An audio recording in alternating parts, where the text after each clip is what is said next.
Oi, gente, tudo bem? Então, esse vídeo é para dar sequência dos nossos estudos já iniciados aí a respeito dos tempos verbais. Se vocês lembram, na última semana eu apresentei para vocês o tempo, esse que está na tela aqui, o passado simples. Eu falei sobre o uso desse tempo verbal e sobre a sua forma afirmativa, né? Como é que eu faço afirmações no passado simples. Então, dando sequência a esse conteúdo, hoje nós vamos ver como é que eu formulo sentenças negativas e sentenças interrogativas. Vocês vão perceber que existem algumas regrinhas diferentes aqui que nós vamos ter que prestar atenção, tá bem? Então vamos lá, vamos dar uma pequena relembrada antes de entrar no assunto, né? Se vocês lembram que eu já comentei, toda vez que eu estou estudando um tempo verbal, eu preciso sempre considerar essas três perspectivas. As afirmações, que é o que nós já estudamos, mas eu também tenho que considerar uma frase negativa. Por exemplo, se eu afirmo eu trabalho, eu posso negar essa mesma frase, eu não trabalho. E também as interrogações, eu posso perguntar a respeito de uma ação, você trabalha, eu trabalho. Então, em se tratando de tempo verbal, essas três perspectivas sempre são levadas em conta e cada uma delas apresenta suas regras específicas. É isso que nós estamos estudando aqui, tá? Então, no caso do past simple, nós já vimos aí para a sentença quando ela está em se tratando de afirmações, as regras, para eu aplicar alguma regra no passado simples de conjugação, eu tenho que prestar atenção naqueles dois casos que eu apresentei para vocês. Uma deles, o primeiro caso é o dos verbos regulares, que são a grande maioria dos verbos da língua inglesa. Então, eles seguem uma regrinha, por isso que são regulares, e a regrinha é essa aqui, o acréscimo do sufixo ed. Então, não vou falar muito aqui, porque a gente já falou nisso no outro vídeo, acho que é só para vocês relembrarem, né? E os que são, o primeiro grupo é o dos verbos regulares, tem o segundo que é os verbos irregulares, porque eles não seguem a regrinha do ed, eles simplesmente constituem um grupo à parte e nós não temos como aplicar uma regra sobre eles, e a única maneira de conhecermos é usando a língua, conhecendo a língua, estudando, lendo ou consultando uma tabela, que normalmente existem vários exemplos de tabelas de verbos irregulares aí para que possam ser consultados. Então, eu postei um modelo para vocês na semana passada lá no SIGA, então aquele é um exemplo de tabela para consulta dos verbos irregulares na sua forma passada. Tá bem? Então, vamos falar então começar a falar das negativas e das interrogativas. Da mesma forma que no presente simples, que nós já estudamos, né? No passado simples, quando eu for formular essas sentenças negativas e interrogativas, eu não vou mais me ligar naquelas regrinhas do ed ou na tabela, porque vai entrar em ação a figura do verbo auxiliar, tá? Então agora vai entrar na sentença um outro verbo aqui, e é isso que nós vamos dar uma relembrada.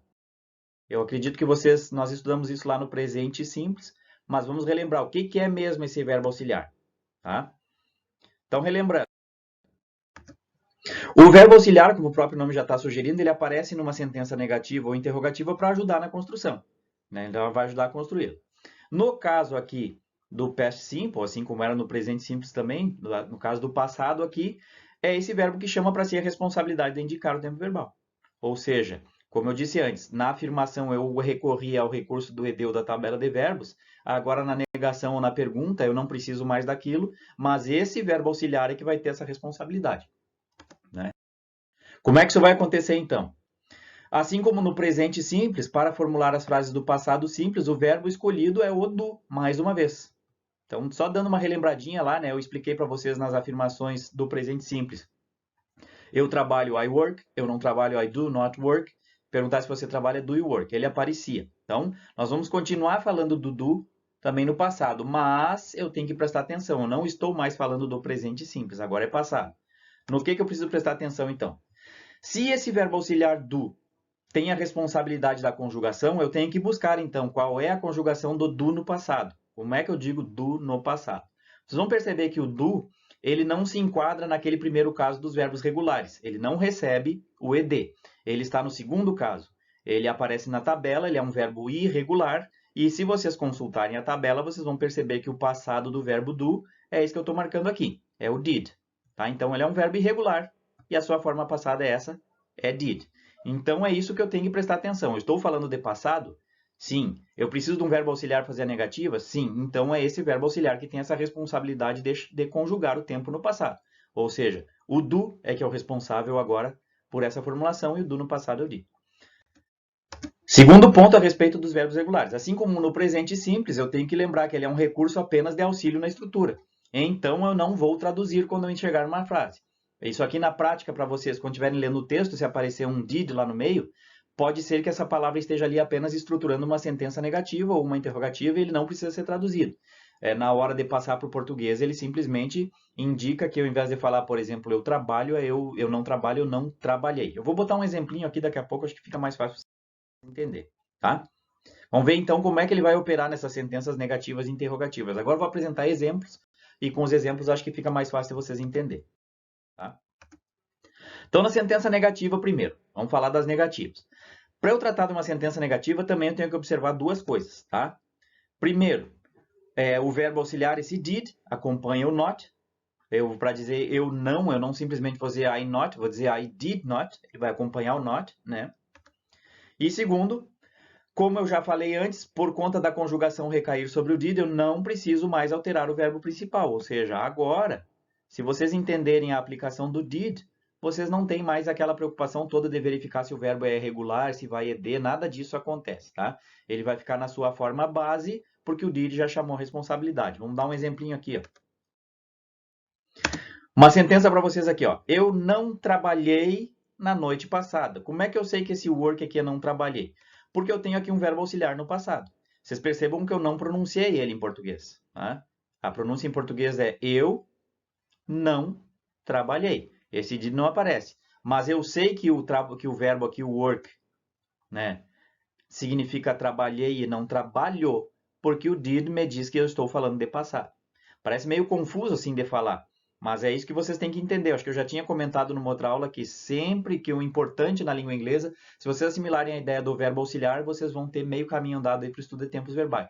Fica confuso para nós entender que aqui não é trabalho, e sim é trabalhei. Como é que eu entendo então? Que eu estou falando eu não trabalhei, porque esse did aqui me diz que aqui tem que ser trabalhei e não trabalho, né? Então, tá aí um exemplo de frase. Se eu afirmasse que eu trabalhei, se eu excluísse esse did, era eu trabalhei com ED. Eu já vou botar um exemplinho aqui mais adiante para vocês perceberem. Vamos fazer essa comparação, então, da afirmação com as regras do ED ou da tabela e a negação. Eu coloquei 4 frasezinhas aqui, 4 sentenças para a gente comparar. Primeiro, uma afirmação com o trabalhar ali, ó. I worked last night. Então, aqui, nós já vimos na última semana, eu estou falando de passado, o work é um verbo regular, eu acrescento um ED para afirmar. Agora, na negativa, né? Tá ali verbo principal no passado, regular ed. Na negativa, o que que acontece?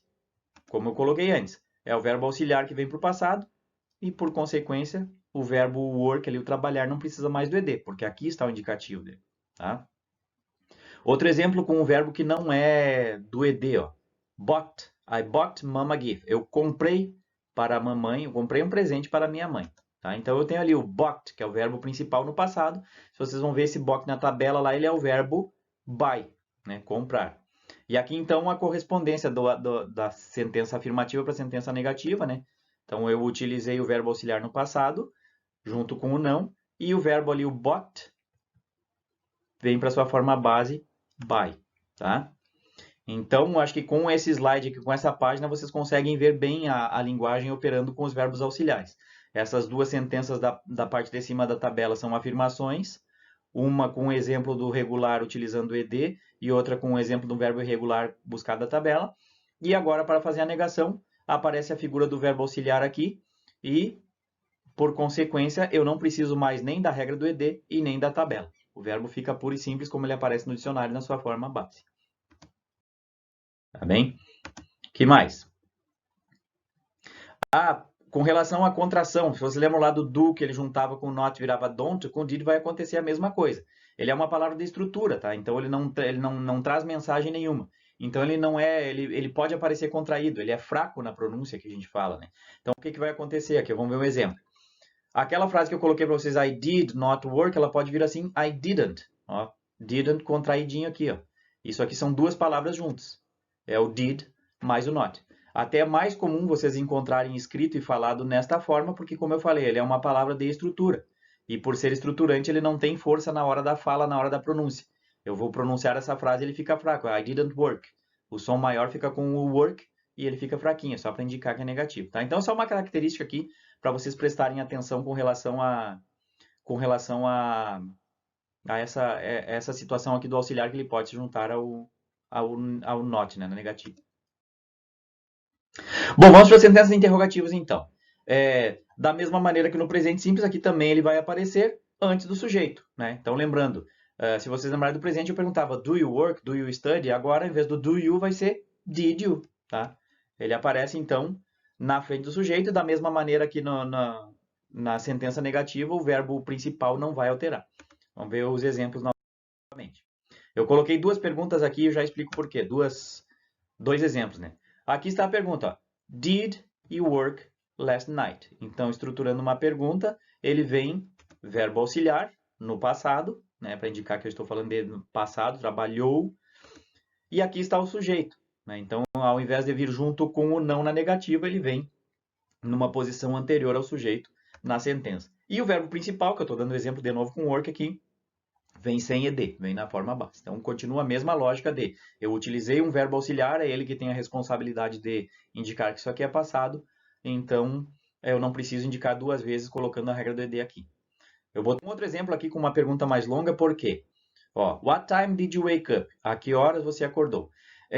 Em alguns momentos, há quem diga que para formular uma pergunta, é só colocar o did na frente da frase. Então, é errado dizer isso na frente da frase. Porque aqui eu tenho uma sentença, uma frase maior, e ele não está lá no começo, ó, ele não está aqui. Por que isso? Porque a regra não diz que eu tenho que colocar na frente da frase, eu tenho que colocar na frente do sujeito. E esse sujeito pode aparecer no meio, não necessariamente no início. Então, nós temos aqui, o verbo auxiliar está no passado, e aqui está a figura do sujeito, que não necessariamente inicia a frase. Eu iniciei a frase perguntando a que horas, e não você. Se eu simplesmente perguntar, você acordou? Aí sim ele é a primeira palavra, mas se eu quiser, a que horas você acordou, então esse sujeito está no meio. Eu só coloquei esse exemplinho, então, para relembrar. Talvez vocês tenham aprendido na escola, e eu lembro que quando eu estudava, eu também fui ensinado da maneira errada, dizia que o verbo auxiliar numa interrogação era só colocar ele na frente da frase. Não é na frente da frase. É na frente do sujeito que pode estar no meio da frase. Tá? Então, eu não vou botar lá no início did, what time you wake up, que vai estar errada essa minha formulação. Tá bem? Eu acho que esse aqui era o meu último slide, exatamente, é o último, tá, gente? Então, vou encerrar o vídeo por aqui. Esse material está na plataforma, então nós temos também o nosso encontro presencial, que eu vou falar um pouquinho mais a respeito, e vocês podem assistir quantas vezes vocês quiserem para poder tirar dúvidas e consultar os demais materiais. Tá bem, pessoal? Então, vou encerrar por aqui. Tchau, tchau.